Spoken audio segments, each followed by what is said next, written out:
መዋረድ የማይሰለቻት ወይዘሮ ሄለን ዛሬም ተዋርዳለች።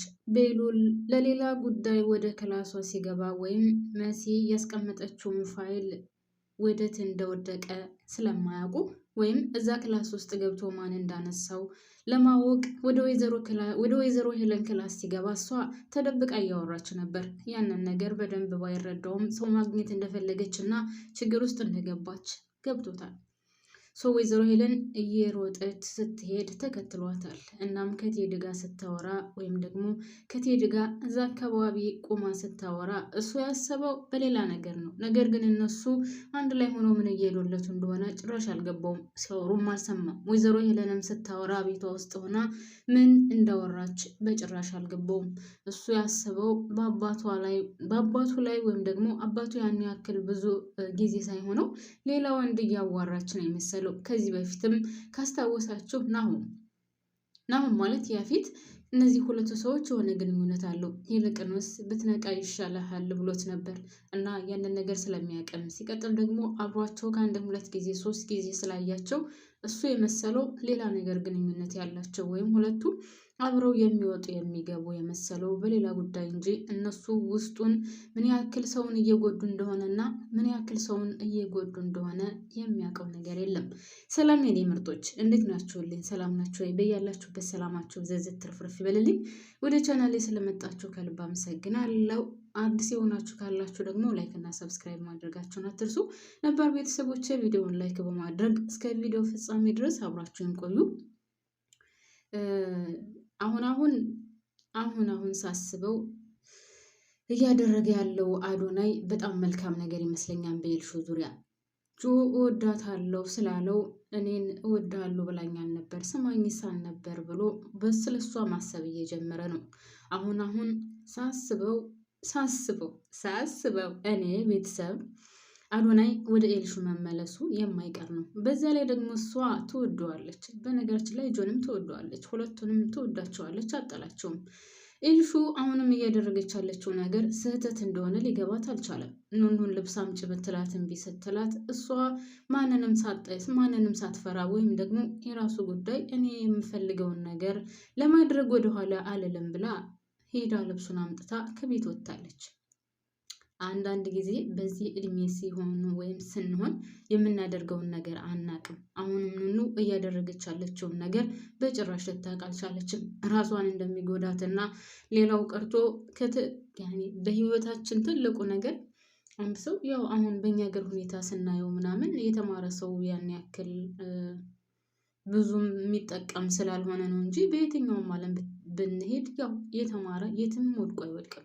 በቃ ጭንቅላት ውስጥ ያለ እውቀት እስከ ዘመናችን ፍጻሜ ድረስ እየተመነዘረ ያኖረናል። የጉልበት ስራ ጉልበታችን ከደከመ ነው አለቀ። ነገር ግን የጭንቅላት እውቀት ምቹውንም ቢሆን እስከምንሞት ድረስ አፈሯ እስከምንገባ ድረስ ይጠቅመናል። እሱ ብቻም ሳይሆን ተምረን ያወቅነው እውቀት ቤተሰብ ስንሞት እንኳን አብሮን ይሄዳል። ለምሳሌ አሁን በዓለም ላይ ወይም በዚች ምድር ብዙ ገንዘብ እናካብታለን፣ ብዙ ንብረት ይኖረናል። ነገር ግን ስንሞት ምንም ነገር ይዘን የምንሄደው ነገር የለንም። እውቀቱን ግን የተማርነውን እውቀታችንን ግን ስንሞት እንኳን አብረው ይዘነው እንቀበራለን እና እውቀትን የመሰለ ወይም ደግሞ ትምህርትን የመሰለ ነገር የለም። ያደለው ያው አሁን እኛ ሀገር ላይ ካያችሁት ዩኒቨርሲቲ ተምረው ዲግሪያቸውን ይዘው ማስተርስ ይዘው ራሱ በስደት ላይ ነው ያሉት። በጣም በሚያሳዝን ሁኔታ። በነገራችን ላይ በስደት ስል የሆነ ነገር ትዝ አለኝ ታውቃላችሁ? ሰሞኑን በጣም ብዙ ወጣቶች አልቀዋል። በየመን አካባቢ ነው በባህር ነው አላቅም፣ ብቻ እኔ የኛ ሀገር ነገር ግን አሁንስ በጣም ግራ ገብቶኛል። እግዚአብሔርን ወጣቱ ተምሮ በሀገሩ ስራ ማግኘት የለ፣ ስራ ይዞ መስራት የለ። እሱ ብቻ አይደለም ቤተሰብ፣ ብር ያለው ሰው እንኳን ትንሽ ብር ያለው ሰው አገሩ ገብቶ አቅሙ በሚፈቅደው ስራ እንኳን ሰርቶ መኖር አልቻለም። እኔ ግራ ገባኝ። አሁንስ ወዴት የኢትዮጵያ ሕዝብ ወዴት ሄዶ እንደሚኖር አላቅም። ያለው ኢትዮጵያ ውስጥ ካለው ምናልባትም ግማሽ % እኮ ተሰዶ ነው ያለው። በየትኛውም ዓለም ኢትዮጵያ የሚባለው ሕዝብ በየትኛውም ዓለም ብትሄዱ አለ እና ሀገራችን አሁን መስማት በጣም ከባድ ነው እውነት። እና ወጣቱ ነው እያለቀ ያለው። በቃ እግዚአብሔርን ወይኔ ሲያሳዝኑ ማርያምን ያሳዝናሉ ስታዩዋቸውና እና ውድ ቤተሰቦች በዚህ በወጣትነት ዘመን አንዳንድ ጊዜ የምናደርገውን አናውቅም። እንግዲህ ኤልሹ ትምህርቷን አቋርጣ ቁጭ ብላለች። እሷን ትምህርቷን ከማቋረጧም በላይ ከዛ ቤት ወጥታ የምትፈልገውን ነገር ማድረግ ነው የምትፈልገው። ነገር ግን አሁንም እያደረገች ያለችው ነገር እና ወይም ደግሞ ወደፊት አድርገዋለሁ ብላ የምታስበው ነገር አሁን ባለችበት እድሜ በኋላ ችግር ውስጥ እንደሚከታትና ሲቃይዋን እንደምታይበት አላወቀችም። እንኳን አይደለም ያልተማረ ሰውና እኛ ሀገር ላይ ተምረው ማስተርስ ይዘው ዲግሪ ይዘው እንኳን ስራ የሚባል ነገር አልተገኘም። ያው እኛ ሀገር እንግዲህ ወደ ገጠሩ ወይም ደግሞ ከአዲስ አበባ ወጣ ያለው ሁሉም እንደምታዩት አረብ ሀገር ተሰዶ ነው ያለው እና አንዳንድ ጊዜ ሲሰጠንም አናውቅበት ይመስለኛል። በተለይ የሀብታም ልጆች ሲሆኑ ገንዘብ እንደፈለጉ ስለሚያገኙ የፈለጉትን ነገር ያደርጋሉ እና ትምህርት ላይ ብዙም ሲያተኩሩ አታዩም። ቤተሰቦቻቸውም ዝም ብሎ ብር ይሰጧቸዋል። በቃ እንኩ ነው የፈለጋችሁትን አድርጉ ውጡ። በነገራችን ላይ ቤተሰብ ብዙ ድራማ ላይ ካያችሁ የእኛን የኢትዮጵያን ድራማ የሀብታም ልጆች ከሆኑ ማንም አይጠይቃቸውም። አሁን ኑሐሚን ድራማንም ትከታተሉታላችሁ ብዬ አስባለሁ። እዛ ላይ አሁን ኤሚን ካያችኋት ትምህርቷን አቋርጣለች። ትምህርቷን አቋርጣ እናትና አባቷ ማለት ሀብታም ስለሆኑ የሀብታም ልጅ ስለሆነች ብቻ አንዴ ዱባይ፣ አንዴ ናዝሬት፣ አንዴ የማትሄድበት ቦታ የለም። ጓደኛ ትላለች ምናምን ምናምን ታድራለች፣ ትመጣለች። 15 ቀን ሳምንት እየቆየች ትመጣለች። ይህ ምንድነው? መጀመሪያ ቤተሰብ አስተዳደግ ነው። ሀብታም ስለሆኑ ብቻ ገንዘብ እንደፈለጉ ይሰጧቸዋል። ከዛስ እነሱ ደግሞ ገንዘብ እንደፈለግን ካገኘን ትምህርት የራሱ ጉዳይ ብለው ይበላሻሉ። እና ብዙ የሀብታም ልጆች ካያችኋቸው በብዛት ጭፈራ ቤት ነው የምታገኟቸው። በብዛት አምሽተው ሲመጡ ነው የምታገኟቸው። በብዛት እንደዚህ ከማይሆን ቦታ ላይ የምታገኟቸው የሀብታም ልጆችን ነው እና ገንዘብ ስለሚኖራቸው ብቻ የፈለጉትን ነገር ማድረግ ስለሚችሉ በራሳቸው ህይወት ላይ ግን ተመርኩዘው ወይም ደግሞ ራሳቸውን የቻለ ነገር የሚያደርጉት እንደው ከስንት አንድ ካልሆነ በስተቀር ብዙዎቹ የሀብታም ልጆች ካያችኋቸው በእናትና በአባታቸው ሀብት ነው የሚመኩትና የሚኩራሩት። እናትና አባታቸውም ልጆቻቸው በጣም ከእንትን ከማለታቸው የተነሳ ብር እንደፈለጉ ይሰጧቸዋል። ስለዚህ ልጆቹ ደግሞ ይበላሻሉ። አሁንም ኤልሹ እያደረገች ያለችው ነገር እንደዛ ነው። እናቲቱ ብር ስጪኝ ስትላት እንደፈለገች ታሳፍሳታለች፣ ትሰጣታለች። እሷ ትምህርቷን አቋርጣ አሸሸ ገዳሜ ትላለች። ይሄን ነገር ማንም አያውቅም። እንግዲህ ኤልሹ ትምህርት ያቋረጠችው አባትየው ሳይሞት በፊት ነው። አስባችሁታል? ግን ይህን ነገር ደግሞ ከአባት በላይ እናት ናት የምትከታተለው ልጆቿን። ማለት እናት በጣም ቅርበት አላት፣ አባት ቅርበት የለውም እያልኩ ሳይሆን ለልጆች እናት በጣም ቅርብ ናት። ልጅ ሲቀየርና ልጅ ምን እያደረገ እንደሆነ እናት ቶሎ ይገባታል፣ ቶሎ ታውቃለች። እና ወይዘሮ ሄለን ግን ልጇን ዞር ብላ እያየቻት አልነበረም። እሷ የምታጧጡፈው የሰውን ልጅ እዛ ከገጠር እያመጣች የምትፈልገውን ቢዝነስ መስራት ነው። ሲቀጥል የሰውን ሕይወት ከማጥፋት ውጭ ሌላ ስራ አልነበራትም። በልጇ ጭራሽ አንድም ቀን አስባ አታውቅም። በሌላ ስራ ተወጥራ ስለ ልጇ አንድም ቀን ጭንቅላቷ አስቦ አያውቅም ነበር። ስለዚህ አሁን ካለችበት ደረጃ ደርሳለች ኤልሹ ማለት ነው። ሌላው መሲ ናት። መሲ እንግዲህ ያን ወረቀት ወይም ደግሞ በውስጡ ያለውን ያን ፋይል ለቤሉል ለመስጠት ፈልጋ አልጋዋ ላይ አድርገው ነበር። ነገር ግን አልጋዋ ላይ አድርጋ እኔ ማን ገብቶ እንዳነሳው አላውቅም። እንግዲህ እስካሁን ድረስ አልታየም ማን አንስቶት ይሆን። እናቲቱን አገብታ የነበረው እናቲቱ አንስተው ይሆናል። ወይዘሮ ሄለንም ወደዛ የሄደች አይመስለኝም። ኤልሹም ያነሳችው አይመስለኝም። ለማንኛውም እንግዲህ ያን ፋይል ከማዕጅ እንደገባ ባይታወቅም ከሰው እጅ ገብቷል። ወይም ከወይዘሮ ሄለን እጅ ከሆነ በተለይ ለሷ በጣም ጥሩ ፎርሳ ነው። ለመሲ ደግሞ ትልቅ ችግር ይዞባት ይመጣል። ሲቀጥል ቴዲ ኑኑ ስራ ጀምራለች። በነገራችን ላይ ቴዲ ለመሲ የእናቱን ወርቅ ሰጥቷታል።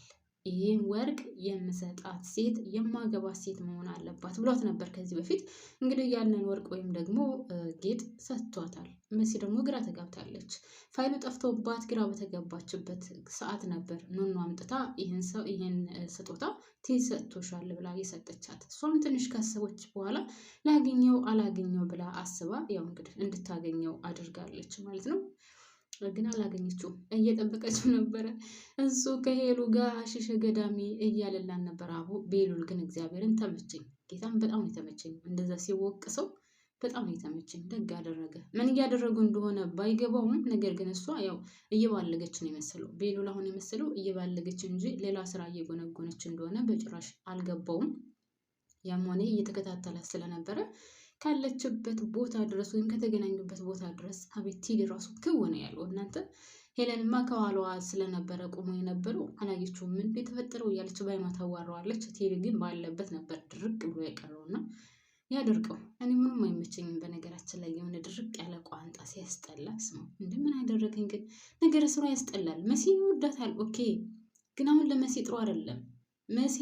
መሲ እያደረገች ያለችውን ነገር ወይዘሮ ሄለን ብታቅ አንድም ቀን አታሳድራትም፣ ትገላታለች። ለእሷ ራሱ እየተጠነቀቀላት አይደለም ይመስለኛል ሳስበው። እኔ እወድሻለሁ፣ አፈቅርሻለሁ፣ ነገር ግን ከሄለን ጋር ያለውን ነገሩን ደግሞ ማቆምም አይችልም። ምክንያቱም ወንጀል ሰርተዋል፣ ሰው ገለዋል። አንድም አይደለም ሁለት ሶስት ሰው ገለዋል። እየሰሩት ያለው ነገር አሁንም ቢሆን ወንጀል ነው። ስለዚህ እሱ ወንጀለኛ ሆኖ መሲ ምንም የማታውቀዋን ንጹሐን ደግሞ አገባሻለሁ ብሎ በመፈለጉ ግራ ገብቶኛል። ሲቀጥል መሲም ብትሆን ነብሰ ገዳይ እንደሆኑ ሁለቱ እያወቀች ለምን ከሱ ጋር እንደተጠጋቸው አላቅም። ያው መጀመሪያ ሳታውቅ ነበር በስልክ ስታወራ የነበረው። ሲቀጥል ካወቀች በኋላ ከሱ መራቅ ነበረባት። ያም ሆነ ይህ በተለይ ወይዘሮ ሄለን መሲ እና ቴዲ ግንኙነት እንዳላቸው ካወቀች እውነት ነው የምላቸው ቤተሰብ አንድም ቀን አልኩኝ ሴኮንድ ራሱ አታቆያትም፣ ትገላታለች። ህይወቷን ነው ወዲያውኑ የምታጠፋው። እንግዲህ ያም ሆነ ይህ መሲም እያደረገች ያለችው ነገር ትክክል አይደለም። ኤልሹ ከቤት ወጥታ እንግዲህ ከጆ ጋር ለመሄድ አስባ ነበረ። ጆና አዶናይ ስለተስማሙና የሚያስፈልገንን ነገር ሁለታችን መስራት አለብን ተስማምተን ብለው ስለተስማሙ እንግዲህ ያው አዶናይ በመከረው መሰረት ኤልሹ ለመጥፋት ወይም ከሱ ጋር ለመሄድ ስትመጣ በጭራሽ አይቻልም፣ አንቺ ወደ ቤት መመለስ አለብሽ፣ ቤተሰቦችሽ ጋር ነው የተጣላሽው፣ ቤተሰቦችሽ ጋር ደግሞ ራስሽ ነገሩን መፍታት አለብሽ፣ ትምህርትሽን ያቋረጥሽው አንቺ ነሽ፣ ተሳስተሻል። አሁን ደግሞ ድጋሚ ጥፋት እየሰራሽ ነው ያለሽው፣ ስለዚህ ወደ ቤተሰቦች ተመለሽ ብሏታል። እንደዚህ ያለ ግን አዶናይ ስለመከረው ነው እንጂ በሱ ቢሆን ኑሮ ይዟት ሊጠፋ ነበር ያስበው። እንግዲህ ኑኑም ማለት ኤልሹም አልተሳካላትም፣ ተመልሳለች ማለት ነው። ነገር ግን በጣም ተናዳ ነበር የተመለሰችው። ከሄደች በኋላም እንግዲህ ጆና አዶናይ እየተነጋገሩ ነበር። ደግ አድርገሃል፣ ጥሩ አድርገሃል ብሎታል፣ ለውሱ ስለመከር ማለት ነው። ነገር ግን ጆ ኤልሹ እንድትናደድበት ወይም ደግሞ እንደዛ እንድትበሳጭ አልፈለገም ነበር። ያው ወዶ ሳይሆን በግዱ ነው ያደረገው ማለት ነው። ውድ ቤተሰቦች እንግዲህ ድራማው እዚህ ላይ ነው ያለቀው። እኔም እዚህ ላይ ያበቃለሁ። ላይክ ማድረጋችሁን አትርሱ። አመሰግናለሁ ማሮች።